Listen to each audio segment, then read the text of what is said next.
Thank you, thank you. And I could not leave Florida without diving in the sea. And I did it at 6 a.m. And I discovered it's the best time to drive. And it was closed. And I just marched through, and Jacqueline was like this. And I said, you can't stop people going to the beach, can you? So they did follow me, but they didn't follow me into the water. But the water was very, very nice. It was all dark. It was under the moonlight. And that's a nice introduction into what I swam in, which is salt water. Usually I have a few mouthfuls, but I don't know if it's real clean here. And your waves aren't boisterous like they are in Australia. Was the water cold? It was just a little cool, but it's not as cold as the cold water in your taps. That's very cold. But it was most pleasant. So water and salt is the title of the lecture.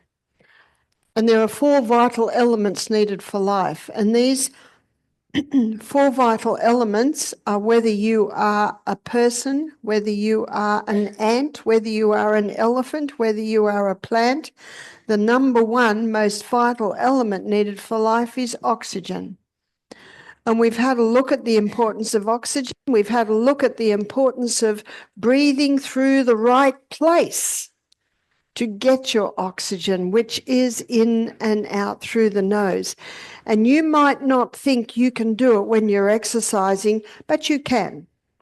And in the book Breath, I like the book by James Nestor, he looks at air, he looks at oxygen, he looks at the importance of getting it in, and there's no doubt about that. But he also uses a lot of different authors and doctors and what they've found on breath, on air, on oxygen. And he quotes a trainer who was training, I think it was in the 90s, the Olympic Games when they were in Montreal. And he was training his athletes to nose breathe. They were not to use their mouth. And they've never won so many gold medals and broken so many records as the athletes who are nose breathing. When you first do it, you do not think you can do it. You almost feel like you're starving yourself of air. But as I showed you, when you breathe in, yes, you're getting a lot of air, but it's actually not getting into your lungs or into your cell, because it'll only get in if there's the exchange between carbon dioxide and oxygen. And what you'll find that as you exercise, if you keep your mouth closed and only nose breathe, you will find you get more energy. And I found this when 2 young guys and I were walking up to Emerald Lake, right at the top of the Rocky Mountain National Park. We got up to 12,000 feet. And we decided not to open our mouths. And they were way ahead of me, and they kept turning around, and I'm still there, putting my thumb up. And the more you go, the more energy you get.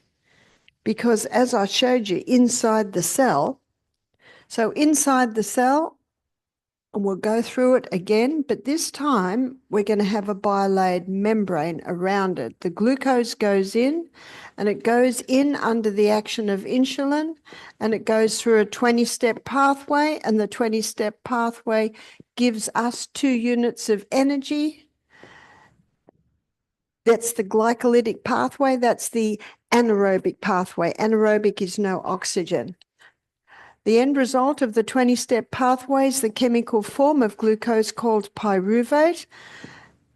And that chemical form of glucose gets fed into the powerhouse of the cell, called the powerhouse, because it gives us how much energy, students? 36. 36 units of energy, and the difference is oxygen. What a difference oxygen makes. The second most vital element needed for life is water. And that's no surprise. But what is a surprise to most people is the third. The third most vital element needed for life is sodium. And what have we been told? Another myth that salt is bad. So I want to have a look at salt. And what you'll find is to get more water into the cell, we actually need salt. But the highest concentration of salt is found in seawater. And seawater contains 92 minerals.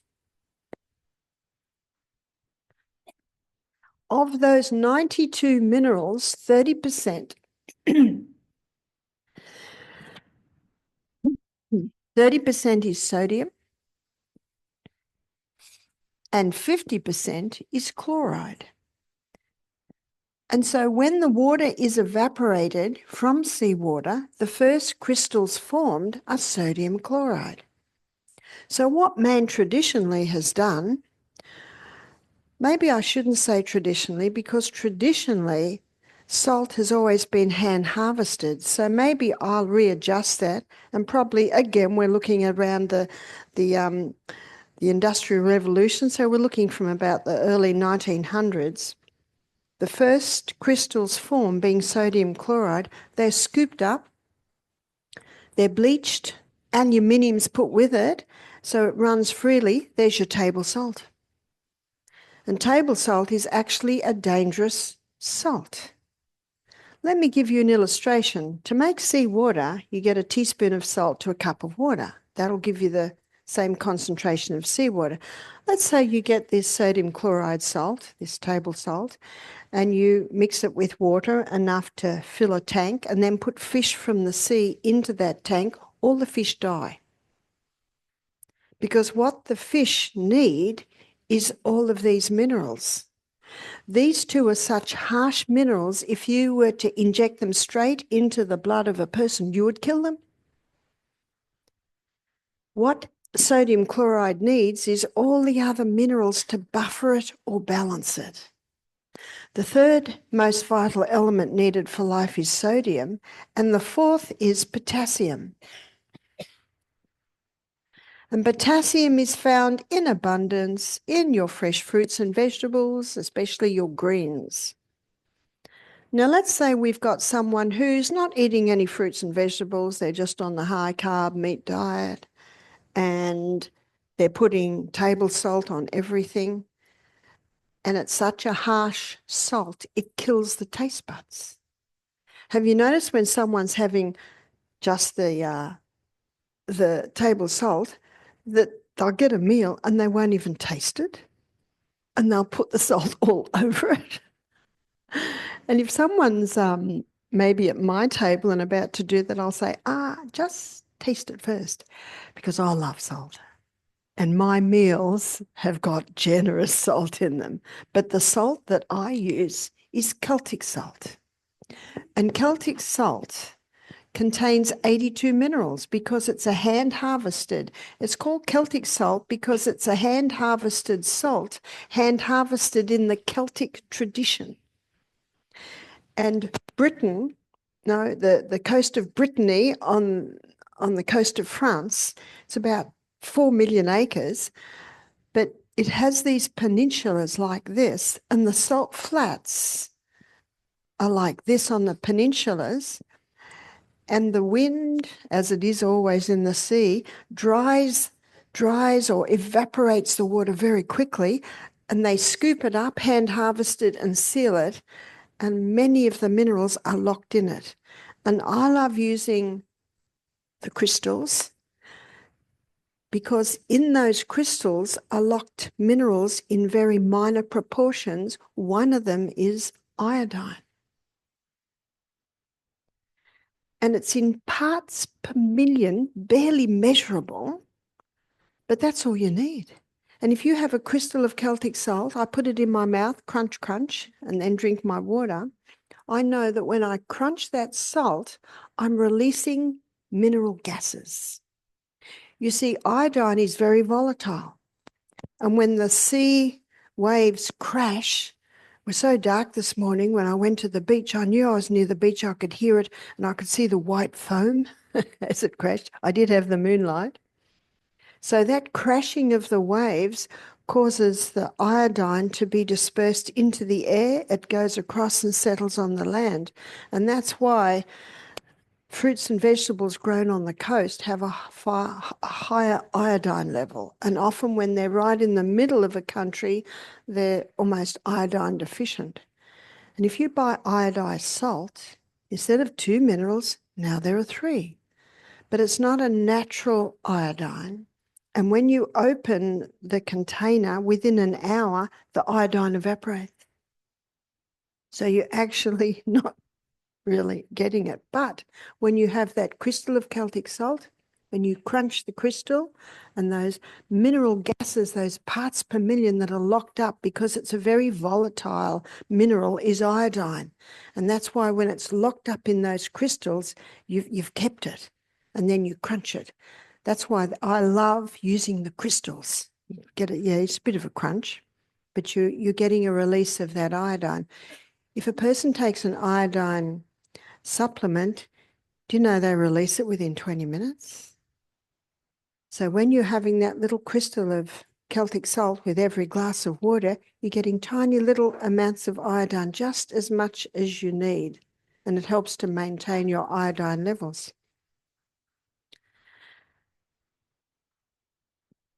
So let me show you why the table salt is dangerous, other than what I just mentioned, and all the fish die.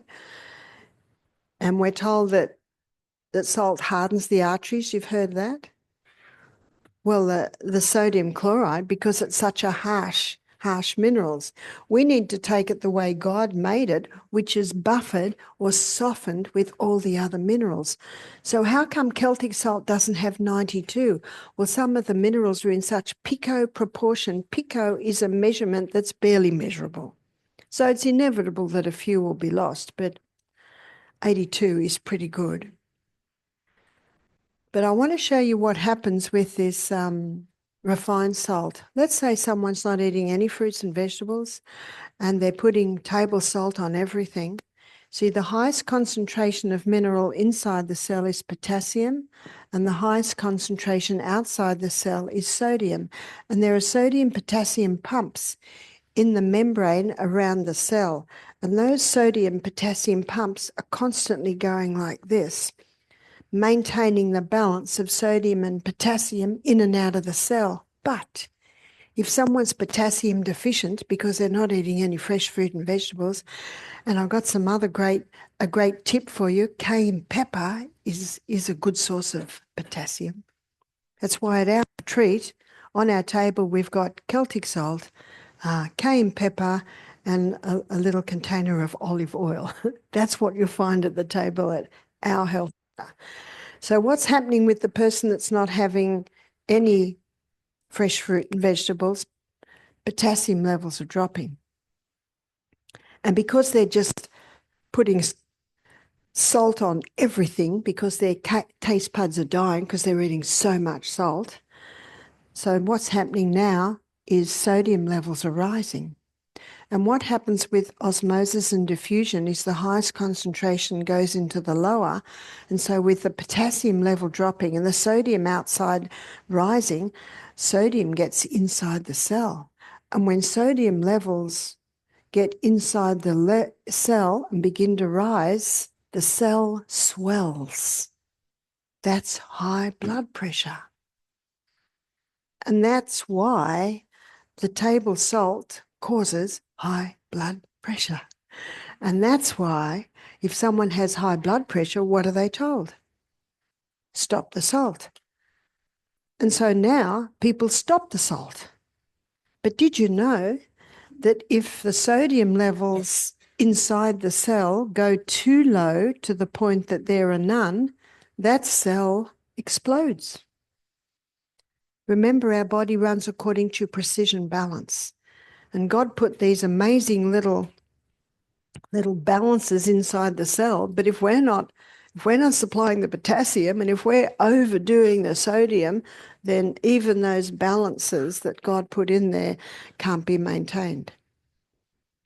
So that is how the refined salt can raise the blood pressure. And once you start using Celtic salt, it's such a beautiful salt, it actually brings the flavour out in the food. Because I ask you, what's avocado and tomato on simple needs toast without salt? And what's baked potato without salt?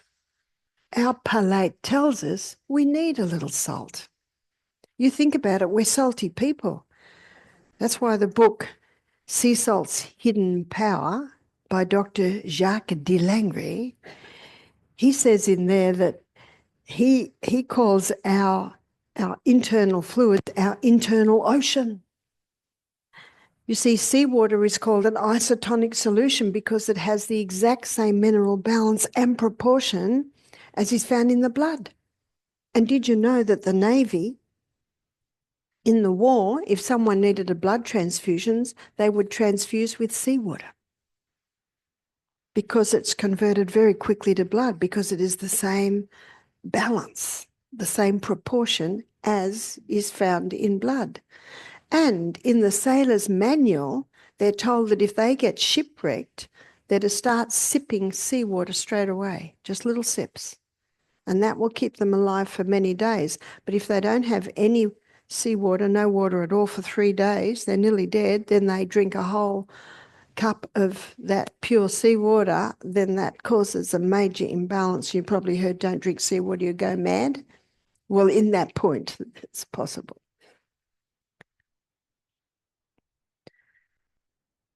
So there's salt and there's salt. And you'll find that the Celtic salt, and another one very similar to Celtic is Baja salt. And the Baja salt is a hand-harvested sea salt also from the coast of Mexico, but on a fairly pristine coast. Now, one of the lectures that apparently just went berserk on the internet was this lecture on water and salt. And as a result, there was a worldwide shortage of Celtic salt. And last year I was in a health shop and a man came up and said, so you're the reason we can't get Celtic salt. And that's when people started looking, and then people discovered the Baja salt, and certainly is a great one. You know what I love about them? They're local industries, and I love supporting local industries. But I want to warn you, there's information coming out that these are dangerous salts because they have microplastic. There's more microplastic in the air we breathe than in those salts. But there's other information coming out saying they've got lead, they've got mercury in them. Do you know, lead and mercury are heavy metals. They sink to the bottom of the sea. I wonder if the people that are accusing the Celtic salt of having lead and mercury are eating lots of fish, because that's where you'll find the buildup. The Himalayan salt has about 75 minerals. There's questions with the Himalayan salt because there's a lot of explosions to reveal the Himalayan salt, but the Himalayan salt certainly is superior to the refined table salt, and it is easier to get the Himalayan salt. There's no doubt about that. The Redmond salt is similar, but it's not quite as good as these two. You can also contact these companies and ask them for a mineral analysis of their salts. In these salts, there are 3 magnesiums. There's magnesium sulfate, and that is what's often called Epsom salt. There's magnesium bromide, and there's magnesium sulfate. We've done magnesium sulfate, magnesium chloride. Magnesium is a water-hungry molecule, and that's why the salt is so wet. One lady threw her salt up because it was so wet. I said, don't do that, don't do that. It's just the magnesium. So when you get to the bottom of the container and it's very wet, just use that in your cooking. And because of the 3 magnesiums, and because magnesium is a water-hungry molecule, the quickest way to hydrate the body is to put the crystals in your mouth, crunch them, and the mucous membranes will absorb the minerals, and then you have water, and what that magnesium does is it'll pull the water inside the cell. Quickest way to hydrate the body. So when you start exercising, when you start perspiring more, I don't know if you've ever tasted your perspiration, but it's salty. So the more you perspire, the more salt that you need. Can you overdo the salt? Your palate will tell you. It's not nice when you overdo this, when you overdo the salt. The Bible says in Matthew chapter 5, verse 13, "Yeah, the salt of the earth, if the salt has lost its savour, wherewith shall it be salted? It is henceforth good for nothing but to be cast out and trodden under foot of men." I love the poeticness of the Old English. If the salt has lost its savour, I'd like to suggest that this table salt with its 2 minerals has lost its savour, has lost all the other minerals. And look what the Bible says, it's now good for nothing but to be cast out and trodden under foot of men. And then I was in Minneapolis in the middle of winter, and I saw them throwing the salt on the road to melt the snow so that people could drive. That's why there are so many rusty cars there. You see, 80% of that sodium chloride salt goes to industry. 20% goes to humans for them to eat. So there's salt and there's salt. One little old lady said, "I can't tell my doctor I'm eating salt. He'll get very angry with me." I said, "Well, just tell him you're taking a mineral supplement, because that's what you're doing." And that's a great way to boost your minerals, is Celtic salt, or the Baja salt, because it has so many minerals. I've got a little container in my handbag, and my little grandchildren come up and look for it. Oh, they love that little bit of salt. So yes, it's important to drink water, but the more water you start drinking, the more you need to have the salt. And it's the quickest way to hydrate a body. A friend of mine, a friend of hers, is a personal trainer. And he was complaining to my friend, who's very fit, that he had no energy. So she investigated, and she found that he was on a salt-free diet and was having 3 cups of coffee a day. I think he was having about 5 or 6 glasses of water. She said, "Well, I've got a challenge for you." She said, "Stop the coffee and start having a crystal of Celtic salt before you start every glass of water." And he said, as if that would make a difference. She saw him 2 weeks later and he said, "You're right." He said, "I've got energy now." And how many people that have no energy take the coffee to get the energy, and yet it just takes more out of you? And no, the tea and the coffee will not hydrate you. They'll actually dehydrate you so that you need even more water. So going down the gastrointestinal tract, we start to look at where water is needed. And the lining of the gastrointestinal tract is a thick mucosa wall. When we went on our journey through the gastrointestinal tract on Tuesday, we had a look at how the lining of the stomach is mostly mucus, and there is a reason for that, and that's to protect the lining of the stomach. And in this lining, there is sodium bicarbonate, and that sodium bicarbonate is designed to neutralize any stomach acid that might come through. When you drank a glass of water just before the meal, one of the first things that water does is thicken that mucosa lining. In his book, one of the Body's Many Cries for Water, Dr. BatmanGelijah, we'll call him Dr. B, he shows that one of the first places that is felt when you're dehydrated is this lining of the stomach. In fact, the lining becomes very thin and there's no sodium bicarbonate in there. And it's a big contributing factor to stomach ulcers, because now the stomach acid can easily start to be eating holes in the stomach wall. Dr. B's book, the second title is "He's Not Sick, He's Thirsty." The other title of his book is Don't Treat Thirst with Medications. And his story is very interesting, how the book came to be. He was a political prisoner. And because he was in prison, all the prisoners came to him because he was the doctor. And he didn't have anything but water.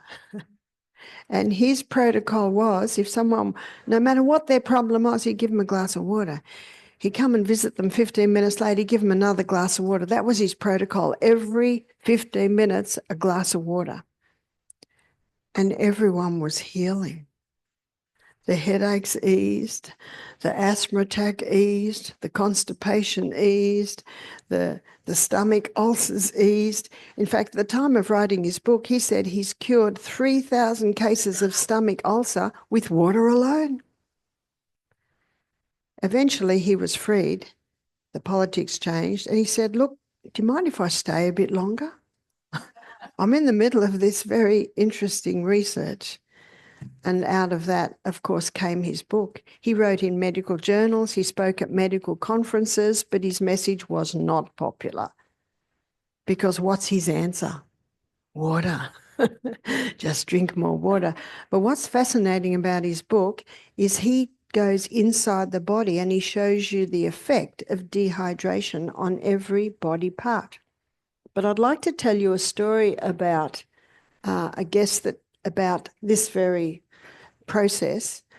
And it was a guest that came, and he did not want to be at our health retreat. He was about 53, but his wife had paid all the money. So he came. And as I'm talking to him, his answers were yes, no. You could tell he did not want to be there. I said, do you want any medication? He said, yes, I'm on a different antibiotic. He said, I take it for 2 weeks every month, and I'm on a different one every month to kill Helicobacter pylori in my gut. I said, oh, sometimes that's all you can say is, oh. I said, how long have you had stomach pain? He said, I've had stomach pain for 25 years. I've been all over the world. No one can fix me. I said, oh. I said, are you interested in coming off your medication? He said, no, I'm very happy with my medication. Thank you very much. I always respect everyone's choice because it is their right. Isn't that true? I may not always agree with it, but I expect their choice. And I realised that his decisions, and actually all our decisions can only be made on the information we have.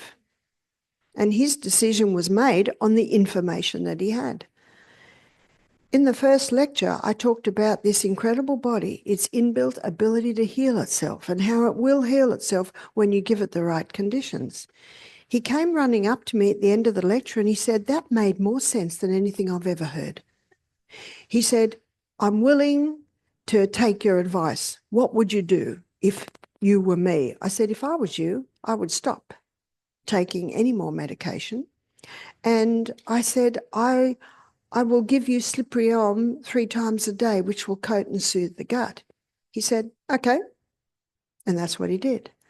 Now, at the end of the week, when there was the final consultations, I had a very happy man in front of me. He said, I've had no pain for 2 days, first time in 25 years. I said, that's good news. But he said, I've worked out the problem. I said, you did? You see, when I asked him how much water he drank, he said 2 litres. And I just thought, oh, well, I won't ask any more. This man's obviously not very happy about my questions, and he drinks water. He said, I've been drinking 1 litre of water with every meal and dehydrated between the meal. I want to show you what's happening in the stomach with this. You see, our body's own microorganisms can change roles if there's something to clean up. It's the cycle of life. And he was dehydrated between meals, and so he had damage, and his body's own microorganisms changed into Helicobacter pylori to clean up the waste. And then when he sat down to the meal, and only then, is hydrochloric acid released and the hydrochloric acid's released. And one of the roles of hydrochloric acid is antibacterial. And he's just about to come down and wipe out the Helicobacter. And he drinks a big glass or two of water. Where's Jacqueline? I need some water.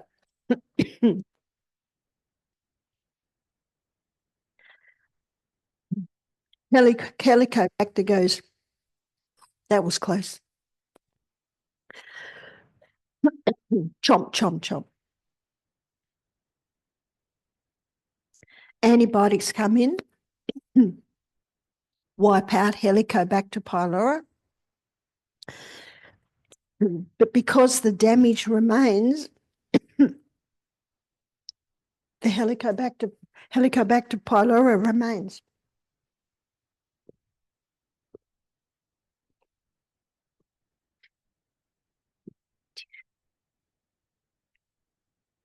So he learnt at our health retreat to drink more water. And what did that do? That gave a thick lining to the mucus. There's a little bit of Helicobacter there. He sees food, smells food. Hydrochloric acid's released. Hydrochloric acid comes down. Wipe out. Wipe out. He healed himself by just changing when he drank water. Thank you.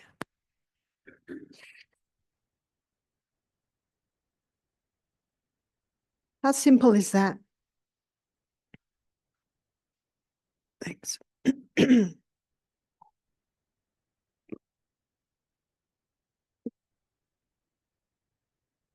Amazing. 2 days. And he's had pain for 25 years. Not realizing that, yes, he was drinking water, but he was drinking it at the wrong time and watering down his hydrochloric acid. And his hydrochloric acid was necessary. So the best thing to do to conquer Helicobacter pylori is, first of all, find out why it's there. Why is it busy? Is it because the person's dehydrated? Now, a group of doctors in Australia in Perth got a Nobel Prize for discovering that Helicobacter pylori causes stomach ulcers. That's like saying maggots cause smelly garbage bin. You see what I'm saying? They're just there to clean it up. So if I have a smelly garbage bin and I put a white cloth over it and put a vase of flowers on it, spray sweet smelling spray around it and stand there with a fly swat in case the fly swans, in case the flies come, have I fixed my smelly garbage bin? No. Open the garbage bin, empty it out, put the lid back on, there's no flies, there's no maggots, because you see, germs don't cause disease, they're the result. And the pharmaceutical company, this billion-dollar industry, is based on an erroneous theory that germs cause disease. 2020 could not have happened if people didn't believe that theory. Germs don't cause disease, they're the result. That's why the infectious diseases were out of control when all the sewage from London went in the Thames and the people were drinking the water. That was in the 1850s. And when Florence Nightingale read of Louis Pasteur's theory, she said, this is the theory of a man of a very unstable mind. Germs don't cause disease, they're the result. She went to Scutari, the port where the wounded from the Crimean War were being taken, and the death rate in that hospital was 50%.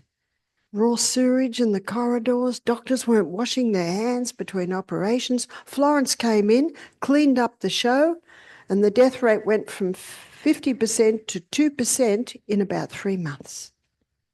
And I love her story because that was 80 years before the discovery of antibiotics.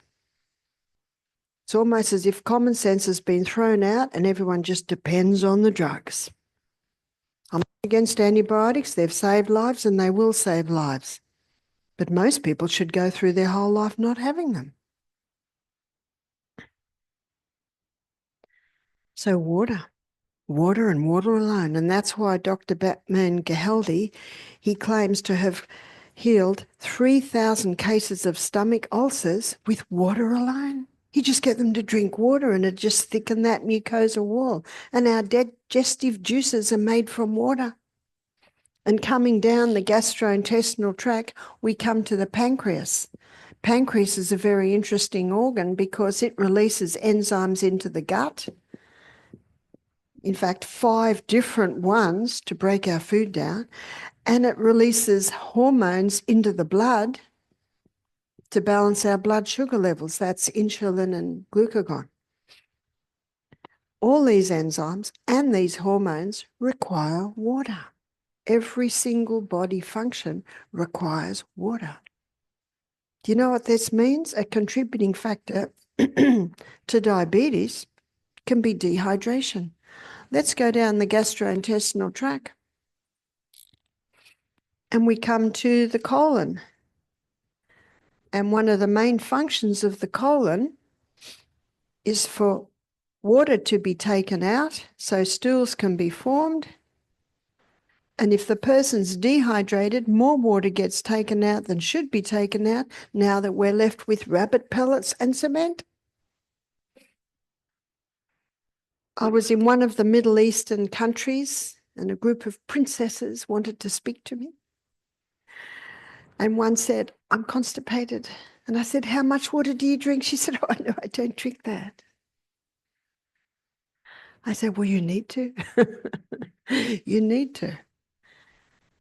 It's nice when it's that simple. It's not always that simple, but it often is. 70% of upper body weight is held in our lower back by water. The other percentage is held by ligaments, muscles, tendons. So if we're dehydrated, we can be experiencing lower back pain. It's not the only cause of lower back pain, but it's a big contributing factor. My husband has a friend, and he's a bricklayer. His name's Jerry. And he was talking to Michael one day, and he said, oh, all the guys on the job site, we've got these back problems. Michael said, what do you drink? He said, Coke. We all drink Coke. We all drink a couple of litres of Coke a day. And Michael said, oh, well, there's your problem. And Jerry said, oh, as if. So Michael said, all right, I'll give you a challenge. Don't drink Coke for a week. Only drink water, you and all the guys on the job site, and prove me wrong. And Jerry said, I will. Anyway, the guys weren't too happy that they had to stop their Coke and drink water. But he rang up Michael at the end of the week and he went, I had to say this, but you're right. All their back pain went because they started to drink water. See, the problem with these soda drinks and the Cokes is there's so many dehydrating agents in them. And the brain cells shrink with dehydration. And there's headaches. But what can also happen with dehydration is that, you see, our brain's a hydroelectric system, so no hydro, no electricity. So people can develop negative thought patterns in their brain when they're dehydrated. No, and when you understand all this, you can understand why Dr. BatmanGelijah called his book one of the body's many cries for water. He's not sick, he's thirsty. Don't treat thirst with medications. I can open and shut my fingers, my hand, with no pain because there's water around every joint. And that water is called synovial fluid, and it's 99% water. But where it's really felt is the lower back, because 75% of upper body weight is held there by water. Do you know what this means? That when someone is dehydrated, they can be experiencing arthritic and gout pain purely because they're not drinking enough water. You see, in a state of dehydration, the body has to maintain full blood volume. So it takes from other areas, takes from the joints, takes from the lining of the stomach, even takes from the lungs, takes from the brain. And so a person can be dehydrated and not even realize it. That's why Dr. B says he's not sick, he's thirsty. The lungs is an interesting area. And if you probably never happens in Florida because your winters aren't really that cold. But if you're ever in the snow early in the morning and you're talking to someone, you can see their breath. The reason you see their breath is because every exhalation, moisture's coming out. So let me show you inside the lungs where the moisture is and why every exhalation has that little bit of moisture in it. So here's the alveoli, and it is estimated that there are approximately 300 million alveoli in our lungs. And there's a minuscule droplet of water inside every alveoli. And because of the surface tension of water, every breath that we breathe out, that surface tension of water causes the alveoli to collapse, which means now you breathe in more air. But if you're dehydrated, you might be missing that moisture, then your alveoli don't collapse, so you're not getting as much air as you could be if you were fully hydrated. So what's the surface tension of water? Have you ever been on a pond or a lake and you see little tiny creatures walking on the water? They can do that because of surface tension of water. And that's why we use shampoo in our hair to break the surface tension of water. And it's why we wash our dishes with soap to break the surface tension of water. So because of the surface tension of water, when that little alveoli collapses, we can breathe out all the carbon dioxide that's there through our nose, of course, but then we can breathe in more air. So this water is needed every single part of the body. We had a man attend our program. He's 44, and he had three main problems. One was he had a very congested chest, and also he had lower back pain and headaches. And I asked him how much water he drank. He said, "Oh, I don't." Now, I don't think I've hardly ever met anyone who doesn't drink any. No water at all. I said, "Well, what do you drink?" He said, "Oh, tea, coffee, Coke." I said, "Aha." I said, "I think this is one of the problems, your headaches, because your brain's dehydrated and your lower back's painful because you're so dehydrated and your lungs are congested because of dehydration." Well, he looked at me with a bit of a funny look because he thought what I was saying was crazy. And doing our program, of course, he started to drink more water. And by the end of the week, he didn't have any headaches. Had a little bit the first few days, stopping his coffee and his Coke. But what the research shows is that men don't suffer as much as women coming off caffeine. I read that in the research, and we also found that in our retreat. We had one guy, and he was coming off, I think it was 8 cups of coffee a day. It's extreme. He had a slight headache. And then we had one lady coming off 1 cup of coffee a day, and she couldn't even get out of bed on the first day. So when people say to me, "Do you drink coffee?" I say, "No, I just watch the people suffer." And the first day of our health retreat, that's enough for me. I go past the coffee shop, I stop, inhale, it's a beautiful smell. Keep walking, because I know what it does. And many people think that the liquid in tea and coffee will hydrate them, but It does not. So this guy went home very happy, starting to be convinced that, yes, he needed to drink more water. And I saw him 6 weeks later. He jumped out of the car with 2-litre bottle of water. He said, I'm drinking 3 litres a day. He said, I have no more lower back pain. He said, I have not had one headache since I left the retreat. And he said, the chest is certainly starting to clear. And what was his problem? His problem was water. So no wonder Dr. B was having so much success in the prison by just giving all of the patients water. So yes, when you start drinking water, you also start to need to be having the whole salt. Something else happens when you put the crystal of Celtic salt on your tongue and drink the water. As the magnesium in that salt pulls the water into the cell, it causes a little motor that is in this membrane around the cell to start spinning. And when that little membrane starts spinning, it gives a unit of energy. So if you're feeling tired mid-morning, mid-afternoon, go outside, have your crystal of Celtic salt, have your water, breathe in deeply, ensure you're getting oxygen in there, and you'll go back inside with a little bit more spark. Everyone else is reaching for coffee, and it'll give them a spark, but then they get the corresponding dump.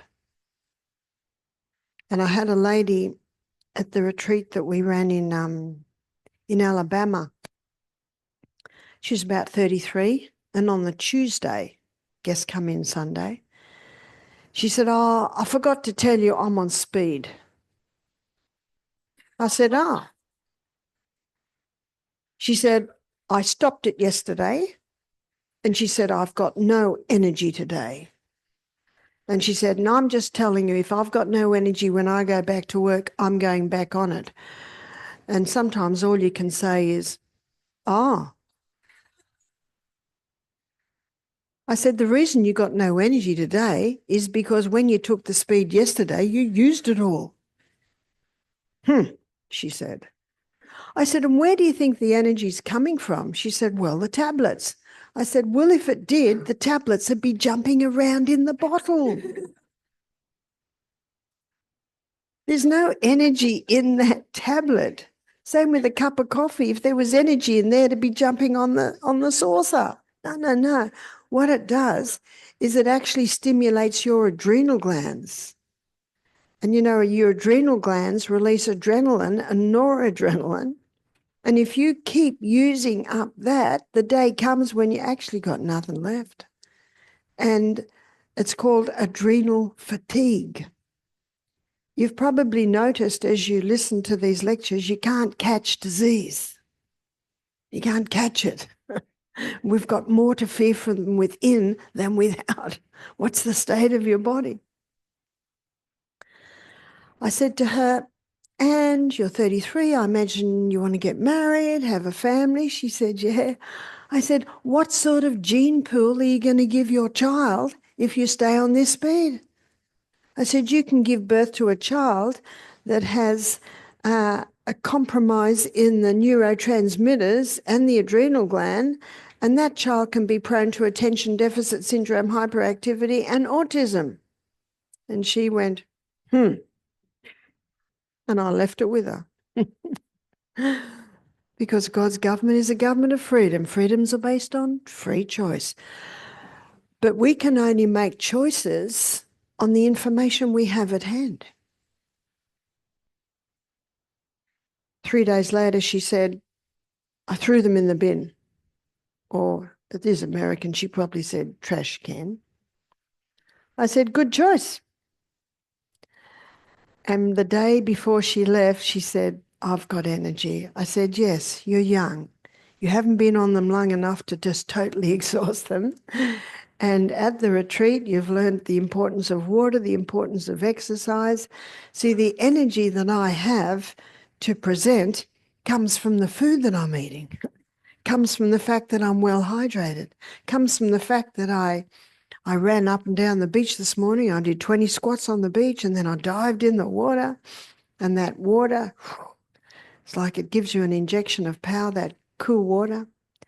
That's where your energy comes from. It's not coming from the stimulants.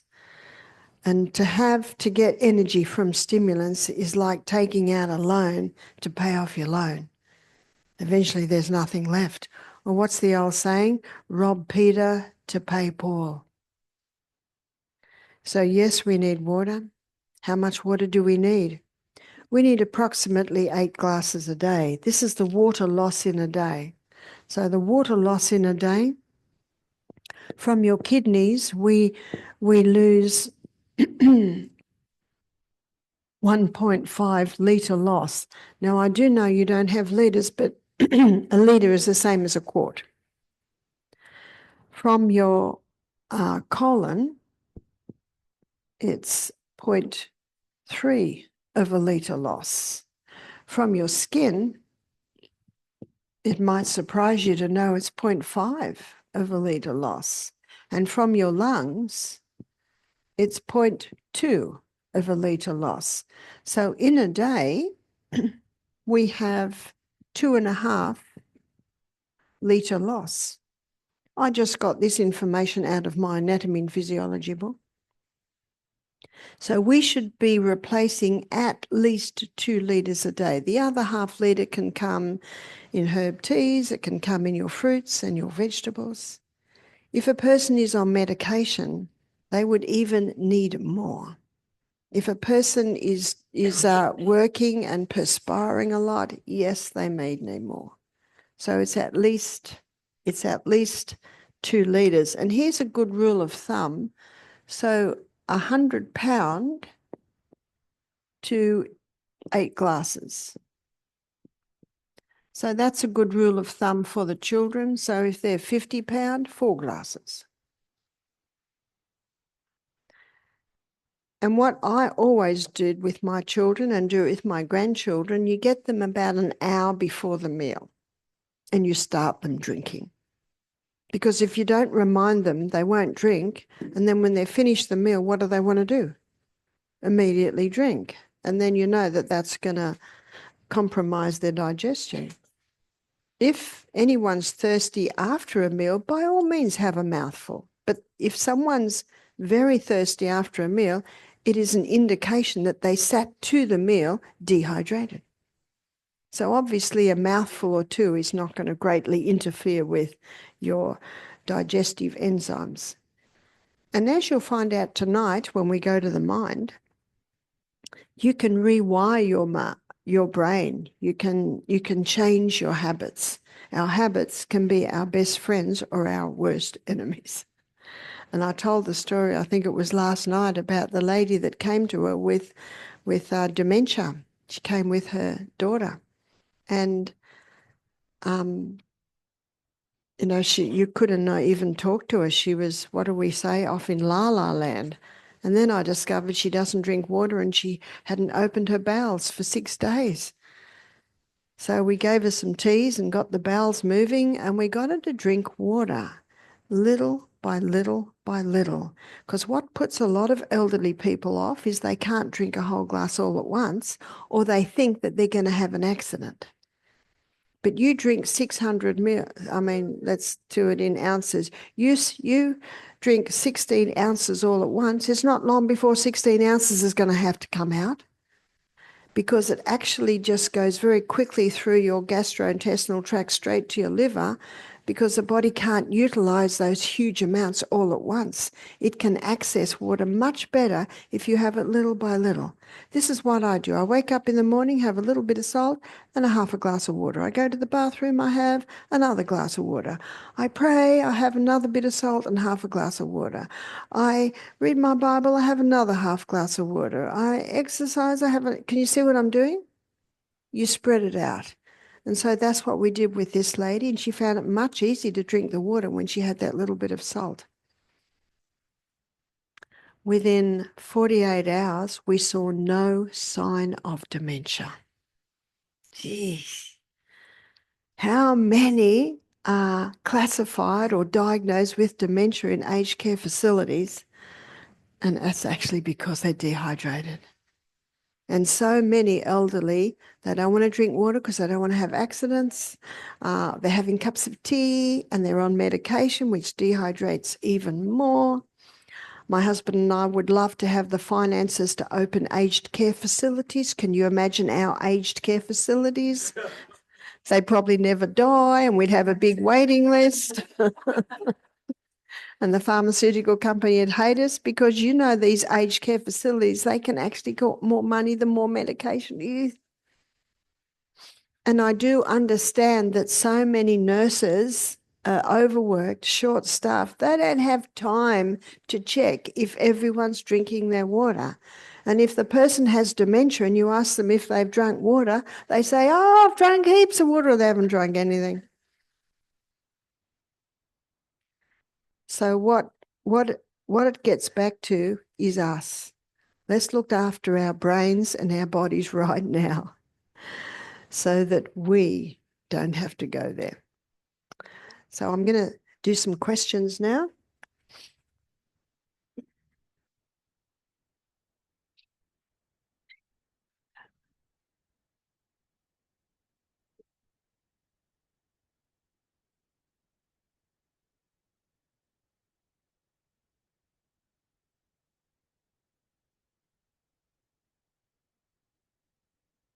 This is a nice one. Thank you for your great teachings.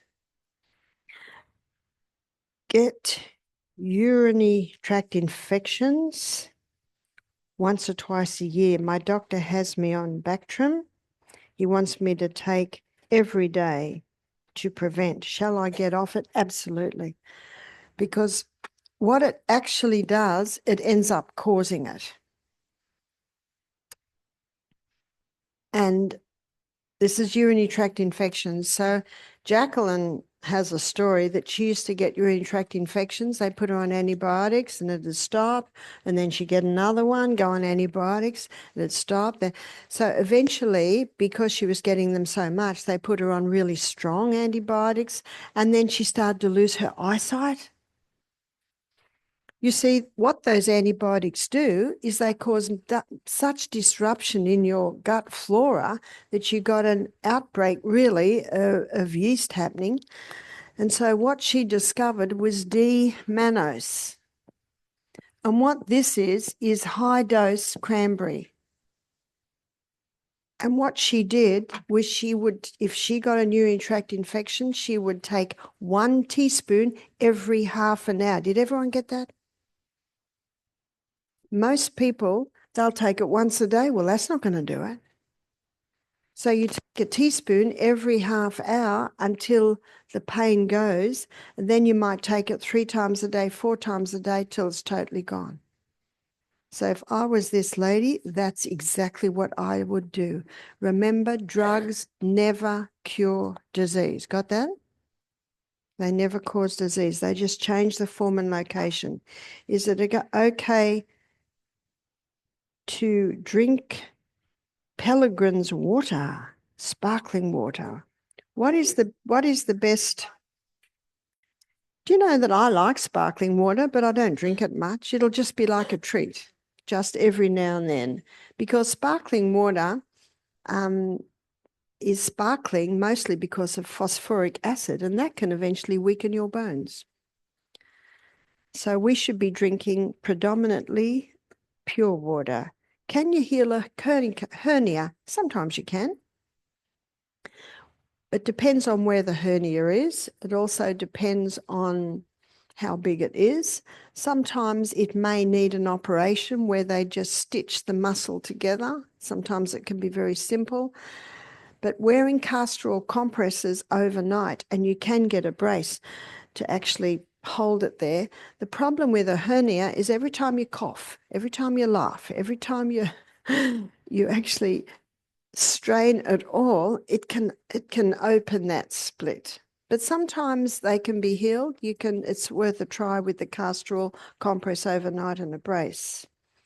Do you believe acupuncture is effective? I don't use acupuncture. What it does, it's more of a masker of symptoms, because what it does, it targets areas where you've got groups of nerve cells. So it certainly can bring some relief in areas. But what I like to look at is, if there's a problem, why is it there? How did it come there? And try different natural treatments to fix it. Recommendations for healing heart ischemia, recommended herbs for prolonged relief. There's a herb and it's called hawthornberry, and the hawthornberry strengthens the heart.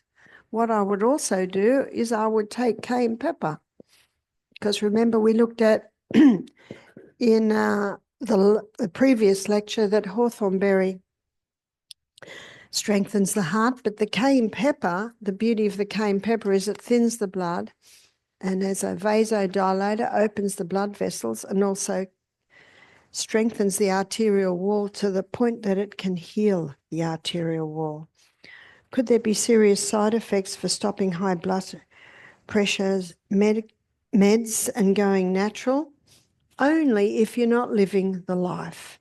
So what a lot of our guests choose to do is implement the Sustain Me principle, start walking, start drinking more water, and then ease off the blood pressure meds.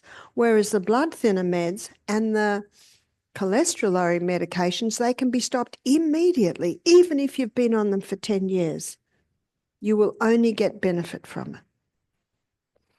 What causes Charlie House? Cramps. I haven't heard of that one.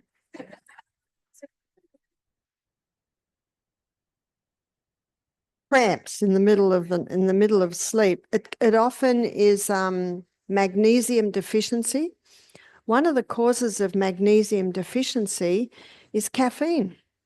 Caffeine and refined sugar leach the minerals out of the body. And you can take magnesium supplements. You can have a hot bath with magnesium sulfate, which is Epsom salts, before going to bed. That will soften them. You can even buy magnesium oil and rub it into the legs before going to bed. And dehydration can certainly be a contributing factor. How do we detach from toxic family members who are not good for our emotional well-being while still being respectful? Should we just move? Or what are our, yeah. Well, some of my family members, they think I'm crazy and they think I'm very dangerous. And when we get together, we talk about the weather. You know, the Bible says in Colossians 4 verse 6, let your speech be always with grace, seasoned with salt, that you may know how you ought to answer every man. You're always gracious, because you have no say over what they say to you, but you have total say over what you do with it. You don't have to take it on. It's just, we have different opinions. I have epilepsy. How can I get off anti-seizure pharmaceuticals? There's a book called Stop Autism Now, another one called Stop Alzheimer's Now. Stop Autism Now is about all childhood neurodegeneration, including seizures. And Stop Alzheimer's Now is about all adult neurodegeneration, including seizures. And in that book, it talks about the ketogenic diet and how in the 1920s they developed the ketogenic diet to conquer epilepsy. So before even considering stopping the medication, there needs to be some quite dramatic lifestyle changes. But I would get the book. In fact, I think the third chapter, it's called The Ketone Miracle. And he talks about supplementing with coconut oil because that kicks the body into ketosis. You see, with the medium chain fatty acids in coconut oil, the liver breaks it down to ketones, and ketones are neurohealers, neuroprotectors. In fact, there's an interesting movie, you can find it on Netflix. It's called First Do No Harm. And First Do No Harm is the first part of the Hippocratic Oath that the doctor takes. And it's a true story about a young boy with epilepsy and how it was eventually conquered with the ketogenic diet. And his story is actually told in the book, Stop Autism Now. Meryl Streep acts in it, so it's actually a pleasant movie to watch. It's a true story. How do you prevent grey hair? Well, my husband, his parents were both white at the age of 50, and he's white. But you can tell he's not that old because his skin.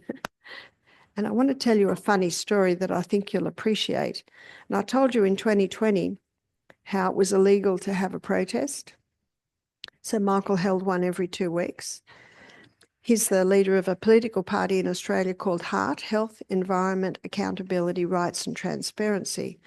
And they were in this big oval where there was about 500 people and about just as many police. And they came up to Michael and they said, "Sir, if you speak, we will arrest you." And Michael looked at them and said, "That'll be interesting." And he stood up and he began to speak, and they said, excuse me, sir, you have to stop. And Michael said, "I haven't finished yet," and kept talking. And they jumped on him and grabbed him, and they're walking along, and Michael noticed that they weren't holding him very tight, so he ran. Now, Michael's got white hair and he looks like an elderly gentleman, but Michael and I run up and down hills every morning and they could not catch him. They got all this stuff on their belts. And Michael's running all around the crowds, going like this. My husband is not shy. And everyone's taking videos of it. And everyone's cheering and clapping, but the police couldn't catch him. He didn't run out because, well, he told me later, he said, "I just wanted to have a bit of fun." Anyway, eventually they jumped on him, and one young policeman was pulling his hand back, and Michael said, "Stop hurting me. You're being very disrespectful. I'm an elderly gentleman." And Michael said, and the policeman said, "Well, you shouldn't have run." And Michael said, "It's my right." Anyway, they let him stand up. They decided not to arrest him. And they took him over to a table where there's a policeman there and they're just going to charge him.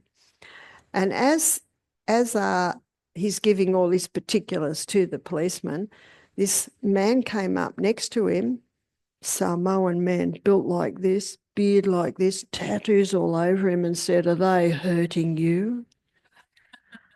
Michael said, "I'm okay." And then this guy said to the policeman, "You heard him, you answer to us. You answer to us. We're just over there." And there's this group of 30 bikers.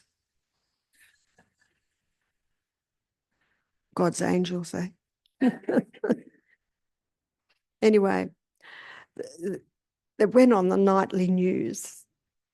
And it looks so funny because here's this man that looks like an elderly gentleman because he's white, and the police could not catch him. 2 weeks later, Michael held his next protest, and there was hardly any police, and they just stood back. We think they got into a bit of trouble over that because of this poor elderly gentleman. So white hair, a lot of it is genetic, but it also has to do with minerals. Minerals can certainly slow down the greying process, but love your grey. I think it's lovely. Michael says I'm not allowed to go grey. But my father had just a slight sprinkling of grey when he was 92. He died at 92, and my mother died at 51 with brown hair. So both my genes, both my sides, it's not a lot of grey hair. Why are oats out of one of the 5 allergens? Because they are high in lectins. And lectins, when they get into the blood, they can increase inflammation in the body. If you've got good, strong gut flora, it can disarm the lectins. And the Scottish traditionally would soak their oats all day and cook them on the corner of the wood stove all night. That disarms the lectins. But a lot of people today are eating quick oats. There's no such thing as quick oats. The starch granules are not broken down. My 3 sons eat oats for breakfast every day. Love them, do them well, but they have no allergies. And so if someone has an allergy, the oats are best gone because of the high lectins.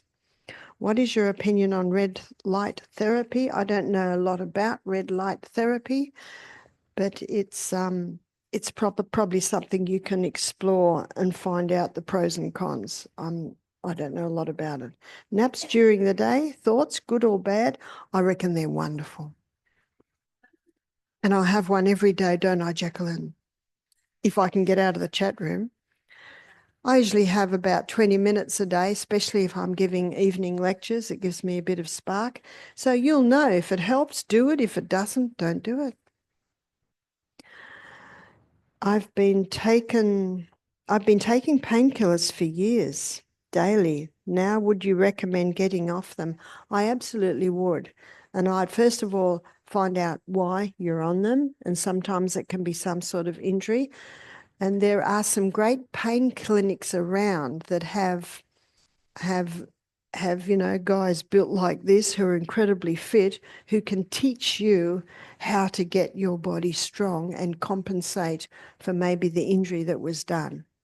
And so definitely come off the painkillers, but first of all, put into place all the things that will allow you to stop the painkillers. What is the best thing for terrible sinus headaches? Sinus headaches are a result of built up in the sinus areas. And in the Mayo Clinic in the 1990s, they discovered that sinus problems are due to fungus. And we had an ear, nose and throat specialist attend our program. She said, you wouldn't believe the green slime we pull out of people's sinuses. But why does the fungus develop there? It's because the person usually has an allergy, so there's excess mucus there.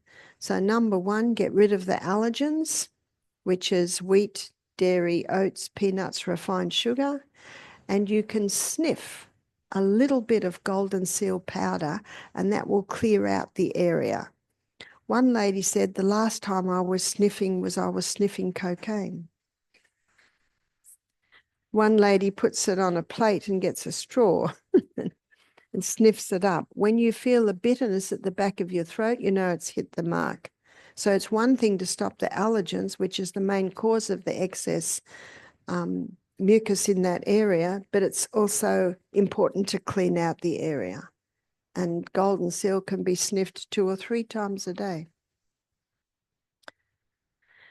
Yeah, you could get a liquid and sniff the liquid. What is good for sciatic nerve pain? Sciatic nerve pain is an indication of a pinched nerve.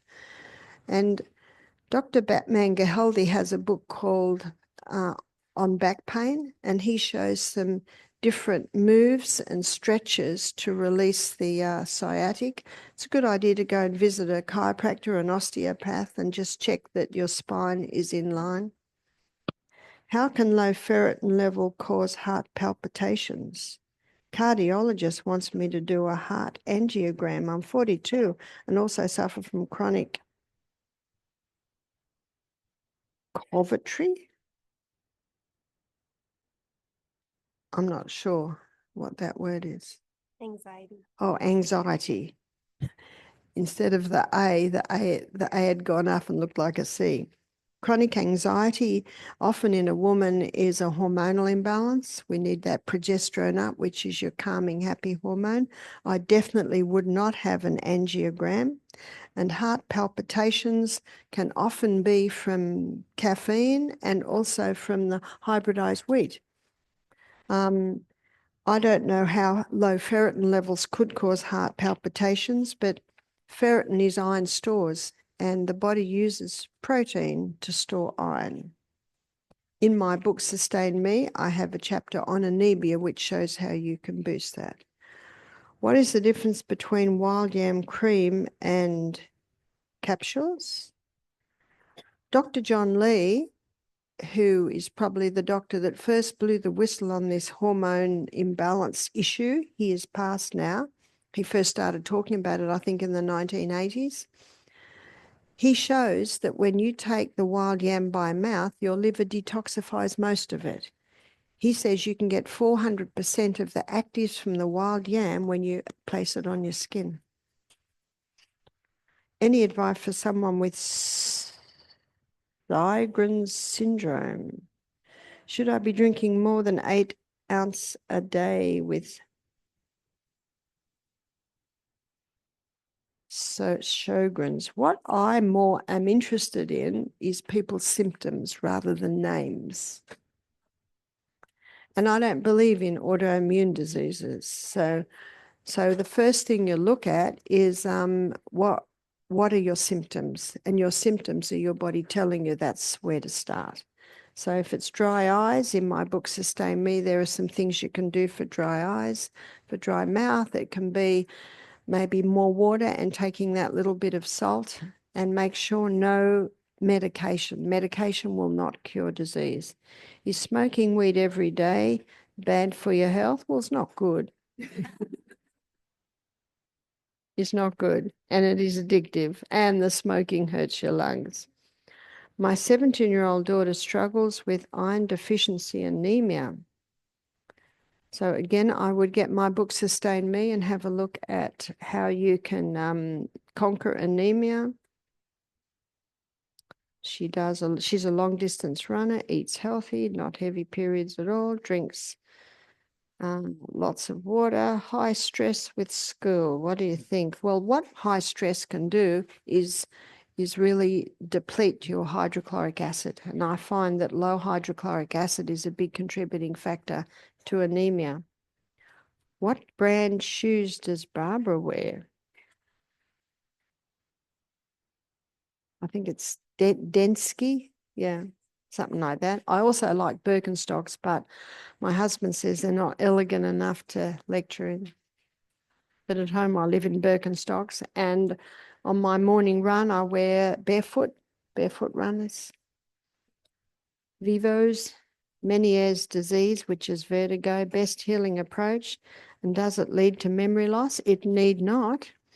But it's important to keep the eustachian tubes clear. Remember, your ears, nose, eyes, and mouth are all connected by eustachian tubes.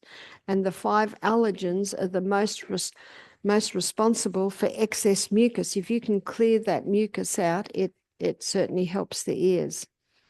My husband has cellulitis, an open heart surgery last year. His legs are still swollen. What can I do to help him? Is possibly on a lot of medication, so I would look at the heart chapter in my book and look at starting the hawthorn berry, and that can replace the high blood pressure medication, and also the cayenne pepper to keep the blood nice and thin. And what is really good with swollen legs is the rebounder, the little mini trampoline. He might just start with the health bounce, what I'm doing now is the health bounce. Just start with that, and that can help to get the swelling legs down and put the feet up as much as possible. Silk pillowcases okay? Is silk an okay fabric to wear? It is. I love silk, and I love silk pillowcases. It's a natural fiber. Can comfrey be toxic to the liver?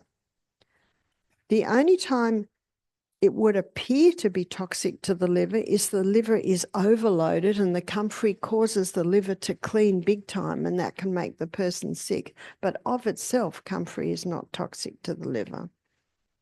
Do you need to limit the use of comfrey? Officially, I'm supposed to say yes. What do I get?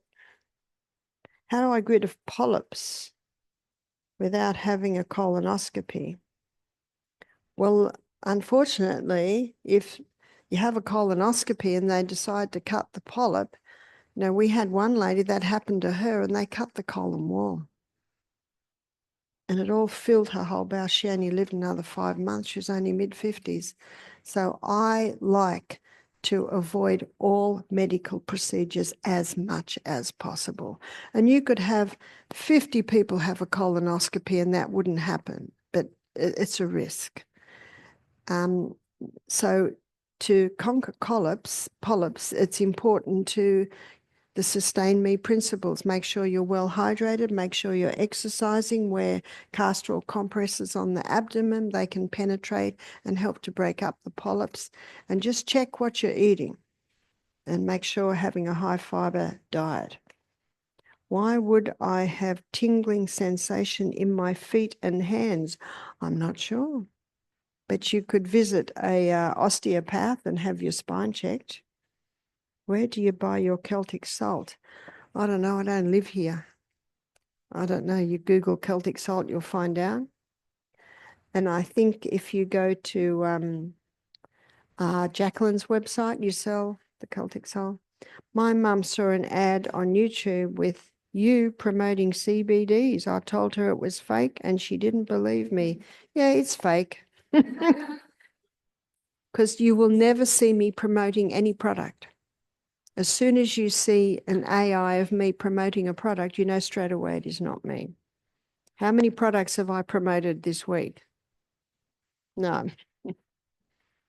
My husband has been shuffling his feet when walking barefoot at home. I'm constantly reminding him to pick up his feet.